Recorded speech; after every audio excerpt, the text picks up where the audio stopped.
Hey, Jonathan Cummings here from the Troubadour's Journey. Today we're going to be talking about the 1919 principle. What in the world is it, and what in the heck am I talking about here? I hope you have your thinking cap on. Let's dive in.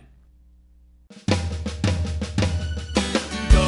you die with your songs telling you just sing with me.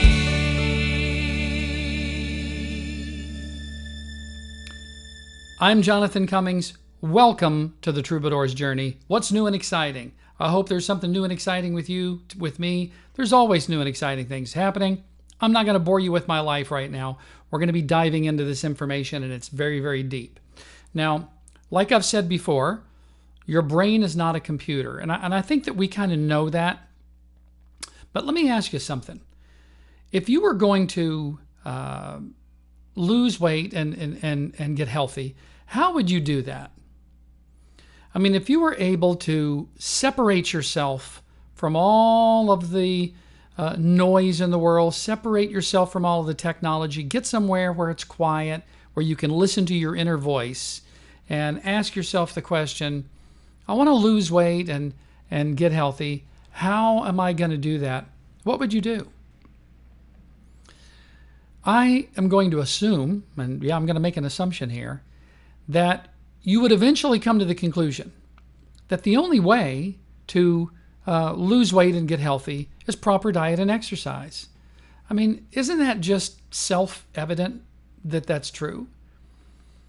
It seems like it is, and yet people are always going on these weird fad diets, lose 13 pounds in 1 week or whatever. And people do that sometimes, but they wind up worse off in the end than they were when they started. But we still have a tendency as human beings to do that. It's a weird thing. So if you're the type of person that says, okay, get to the point, go ahead, get to the point. Well, if you know that you can't cheat your body, why do you think you can cheat your brain? Your brain is made out of the same stuff your body's made of. I mean, the cells look different and it's in a different location, but it's still made up of the same stuff. We're still dealing with earth stuff here, stuff that's from the earth. So just like you don't want to go on a fad diet and lose 13 pounds next week, you don't want to hurry up and get to the point right now because you're cheating yourself out of a lot of information. Think about it. If you decided that that's what you wanted to do and you went to the gym and you're not even working out yet, you're just learning proper body mechanics so that when you do start working out, you're not going to hurt yourself, and you're losing 1 pound every 3 days or something. And then your friend is on that fad diet, man, they're going to be ahead of you like crazy next month. But in a year, shut the front door. There's not going to be any comparison. So similarly, let's say you got a new job or something, or you were doing something new, or you had to learn a new piece of software. Let's say you had to learn, Microsoft Excel. And you say, okay, I have to learn Microsoft Excel. Now, what are you going to do? Well, of course, you're going to go to YouTube and watch a video on the 3 quick, easy steps to get started in Microsoft Excel right now. And that might not be a bad idea to get started because you got to start somewhere. You might go to lynda.com, and what do they have? They have the up and running with Microsoft Excel. The challenge is that most people will just stop right there. That's where they'll stop. But what if you took another approach? What if you said, you know what I'm going to do? I am going to become the person who knows more about Microsoft Excel than anybody else in this entire company. Anytime somebody has a question around here about Microsoft Excel, they're going to come to me and I'm going to be the expert. Well, yeah, the person that's in the next cubicle, they're going to be here in that short term. But in the long term, she's going to be the one, or he's going to be the one that gets laid off. And you're going to be the one that's the expert. Again, it seems like common sense, but it's not. This is not common sense. I am not an advocate of common sense. I don't like common sense, and I don't believe in common sense. Think about it. If 8 million people are doing something really stupid, it doesn't mean that it's smart just because 8 million people are doing it. Just because something is common doesn't mean that it makes any sense. My dad told me a long time ago, and I think I mentioned this before, he said, watch everybody. Pay attention to what 90% of them are doing that's in common. Do the exact opposite, and you'll be right 90% of the time. Wow, was he right? So what I'm trying to say is this. If you've tried to use the law of attraction, for example, to attract things into your life, or quantum physics to manifest something, or neuro-linguistic programming, or meditation, any of the life sciences, if you've tried to use them and you haven't been successful, it's not your fault. It's not because you don't know what you're doing or you're stupid or anything like that. And it's not because these things don't work. Believe me, they do. If somebody would have told me 10 years ago that I would be in my life where I am right now, I would have told them that they were out of their mind. The problem is that there is a place that you have to be. There are certain understandings that you have to have in order to get started with these life sciences. Look at it this way. If you wanted to be a heart surgeon, what would you do? Would you skip 8 years of school and take the last semester where you learn how to sewing up a heart? You're learning all the mechanics of the heart, and you're learning how to sew it up here and sew it up there. Hey, look at me, I'm a heart surgeon. Well, no, you're not, because you missed all the 8 years of prerequisite leading up to that.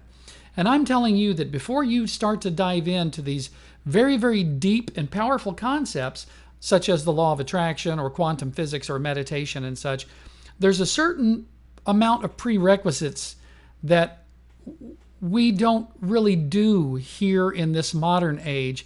And it has a lot to do with the fact that we're surrounded by so much technology, we begin to look at ourselves as technology.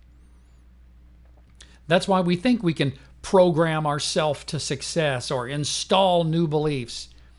You can't do that. Your brain's not a computer. And when it comes to neuro-linguistic programming, I have a completely different thing that I call it, because I just don't like the idea of programming.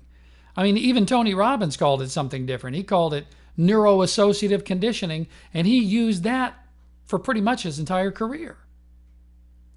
So the thing that we call things, or what we call things, really does make a difference. And that's a part of that linguistics, the way that we talk to ourselves internally, the way that we talk to others, the way that we talk to our higher self. All of these things make a difference in our lives. So I don't want these videos to be long and drawn out. I want to try to keep them kind of short and concise. And I haven't really actually talked about what the 1919 principle is yet, but if you can get one thing out of this video, I would like for it to be this. In order for us to get the deep information out of things, or in order for us to utilize deep concepts and deep life sciences, such as the ones that we've mentioned before, we have to really delve into the deeper matters of these things. Other people aren't doing it, and that's why they're not succeeding at it. That's why they're not having the relationships that they want in their life, or attracting the wealth that they want, or attracting the health that they want, and so on and so forth. It's because they're trying to learn how to sew up the heart and not pay attention to the rest of the classes. You follow what I'm saying? And I want you to understand, and when I say you, I am actually talking to you. I'm not talking to a family or a tribe or a clan or a group. You're watching this video, and my goal in this channel is not to get 1 billion subscribers and make millions of dollars. My goal is to affect you, maybe in some great way, maybe in some small way. So if you've got some information from this video, and this looks like something that's going to be very beneficial to your life, I'm going to ask that you click the little gray thumb button, a little thumbs up button below this video, and turn it blue. That helps the YouTube algorithm find other people that may like this video. Now, if you don't like this video, then I'm going to ask you to hit the thumbs up button below and turn it blue, so that people who might like this video, since you don't, might actually find it. I mean, doesn't that make sense? Makes perfect sense to me. I have watched hundreds of thousands of YouTube videos. I've never hit the dislike button on anything. And I've liked almost every single video that I see, because I know how much work goes into putting them together. So I'm not charging anything for these courses. I'm not putting it on a site that actually charges money. I'm giving it for free. All I'm asking is to hit the like button, subscribe. I'm not going to go any further in this video because I don't want these videos to be too long. We're going to get into the 1919 principle coming up in the next video. Don't die with your song still in you. Don't you die with your song